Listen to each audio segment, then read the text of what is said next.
Welcome to the second video on the features of the upcoming expansion to Hearts of Iron 4. No compromise, no surrender. I'm Peter Nicholson, Game Director of Hearts of Iron 4, and today we'll discuss the changes coming for Japan in No Compromise, No Surrender. Both the historical and ahistorical paths that you can take. Something that will stand out immediately to seasoned Hearts of Iron 4 players is that Japan now starts out as a non-aligned country. In 1936, Japan was actually a democratic country with free elections. We considered having them start as such, but for gameplay reasons chose non-aligned. As they progress through the historical paths of the new focus tree, Japan will eventually turn fascist.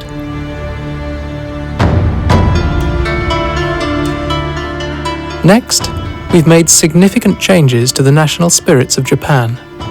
Our goal with these spirits is to reflect Japan's approach to warfare. For example, in the Imperial Army spirit, we see Japan's armored forces lagging behind their Western counterparts. Meanwhile, in the Imperial Navy, we model Kantai-kessen, the decisive battle, which was Japan's preferred method of gaining naval superiority. This approach also led to overloaded ships, which, while very good with launching torpedoes, were also prone to accidents and struggled to detect US submarines. Another thing we've modeled here is the political infighting that plagued Japan at the time. There's an intense rivalry between the Army and Navy and their individual respective air forces. But perhaps most importantly is the Imperial Influence spirit, which grants you bonuses or malices from the four major factions within Japan trying to get the Emperor's attention: the Army, the Navy, the civilian government, and the industrial conglomerates known as Zaibatsus. Found inside the focus tree are the four major factions vying for control over Japan's future. Working with these factions can be of great assistance to your ambitions, but you'll need to pick which faction to work with and when to achieve it. Factions can be at four different levels of influence, ranging from subdued to dominating. Each stage of influence will give you different modifiers and is also represented in the frame around each faction's icon. Only one faction can be dominating at one time, and there can only be two factions which are concurrently influential. Due to the clash between the Army and the Navy, their factions will affect the other. If both are on the same level of influence, you'll see production cost malices from both factions. While if one faction is higher, they will have production cost bonuses towards their area, while the other faction receives even more severe malices.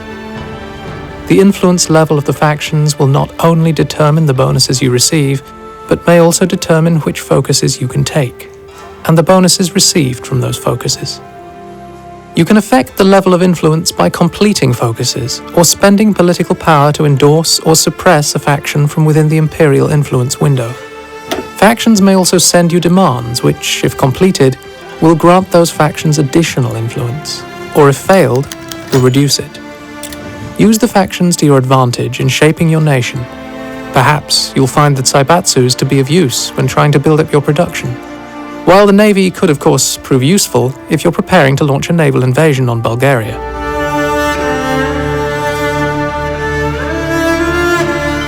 The focus tree for Japan has been massively overhauled. In the industrial branch, you can choose to focus on your colonial possessions and subjects, or you can choose to focus instead on the home front. The Ministry of Colonial Affairs sub-branch is all about building up your puppet Manchukuo and your colonies throughout the Pacific with civilian and military factories, dams, infrastructure and resource prospecting, all the while helping your own economy. The final focus in the industrial tree will replace your early industrialization efforts spirit with the economic miracle. But achieving it will require a significant investment into meeting requirements.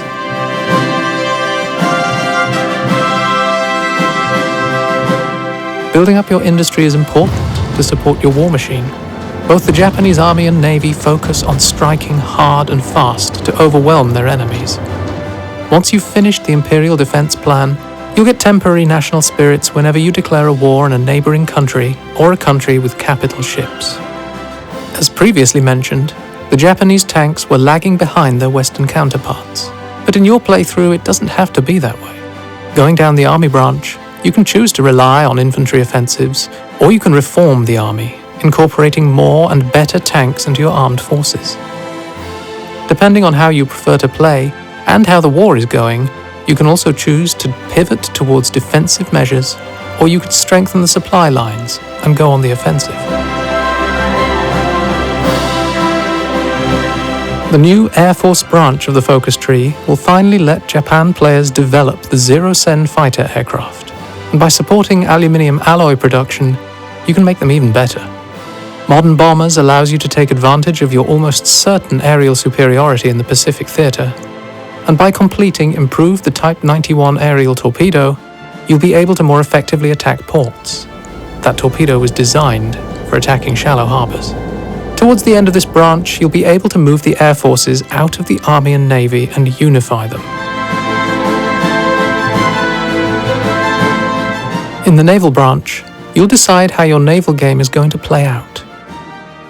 Focusing on aircraft carriers, or going for the battleship initiative, or take a balanced naval approach.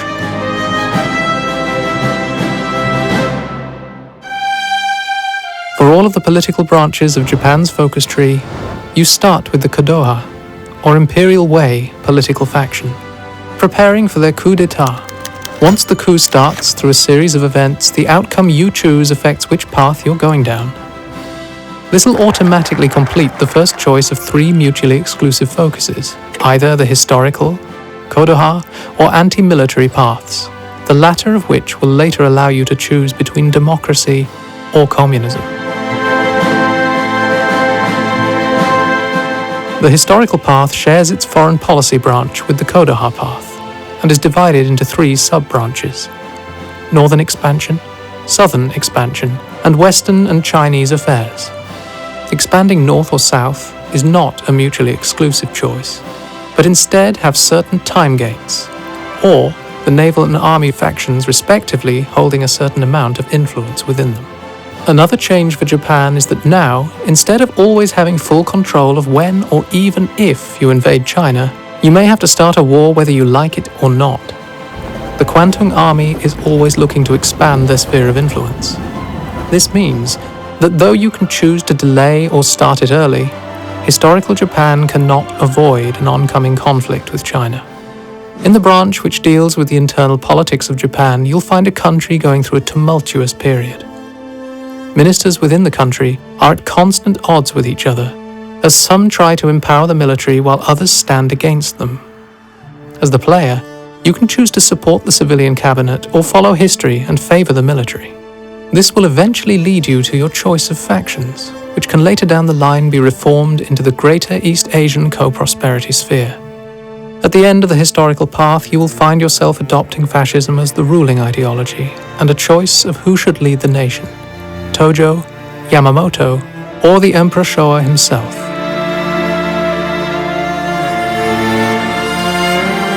If, however, you wanted a different flavor of fascism, or wanted to stay non-aligned, you could side with the Kodoha and go down the path of the Imperial Way.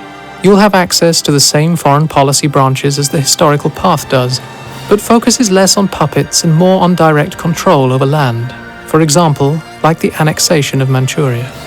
The Kodoha will also be able to rein in the Kwantung Army and end their autonomy, which will allow for more flexibility with the timing of the invasion of China.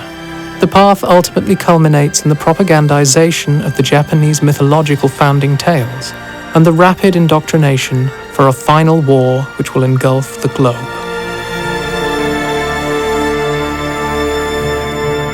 If you seek instead to strengthen the Japanese democracy, you must stand in opposition to the military. By doing so, you will immediately flip from non-aligned to democratic, but you better look out, because the military is preparing another coup. You'll seek the support of various groups from within the country as conflict looms on the horizon. Once you revoke the peace preservation law, a civil war will break out. After the militarists have been dealt with, you can hold the first free and open election since the late Taisho era. The outcome will shape how the economy and recovery process evolves, as well as who may be selected as Prime Minister the next time the opportunity comes around. Once democracy is properly entrenched, it's time to build up the nation and get it out of the economic slump it has been in now for some time. The democratic path is the strongest part of the focus tree when it comes to expanding the industry and research capabilities of Japan. You also have the opportunity to forge alliances with friends both old and new, and expand your borders with the ultimate goal of spreading democracy. However, holding an election is not your only option after dealing with the military coup. If the socialist Iso Abe is put in control of the Democratic Party when you first oppose the military, you can choose to grow the communist support in Japan, which will add a third side to the civil war. This is a challenging position to play from, but a skilled player will be able to win the war for the communists. Once the war has been won, the time comes to pick which flavor of communism Japan will strive towards. The lecture group is more closely aligned with the ideas of Lenin and Stalin and will pursue a more centralized approach, building up the idea of a one-party state which will spread the communist ideas to the rest of Asia by force. Meanwhile, the Labour-Farmer faction focuses more on bringing the various socialist factions into the government and focusing on rural reconstruction and development. Both of these paths share a sub-branch relating to the restructuring of Japanese society in regards to the monarchy, the oligarchs, and the militarists. This will all culminate in a strong industrial focus. Neither of these Japanese communist factions were on good terms with the Soviet Union at the time, and so both wish to stand against their influence, albeit through different methods. The lecture group will try and unify East Asia under one banner, attempting to become a Soviet Union that can stand up against not only the USSR to its west and north, but the Commonwealth and the USA to its south and east. The Labour-Farmer faction, however, will attempt to establish puppet government throughout the Comintern, adopting a similar playstyle to that of the Greater East Asian co-prosperity sphere, using slightly more subversive tactics in an attempt to liberate Asia from colonialism and imperialism. All of this, along with new 3D models, equipment, advisors, generals, and admirals, will be coming to Hearts of Iron 4 with the release of No Compromise, No Surrender, which releases on November 20th. Join us next time, and we'll move into the mainland to talk about China.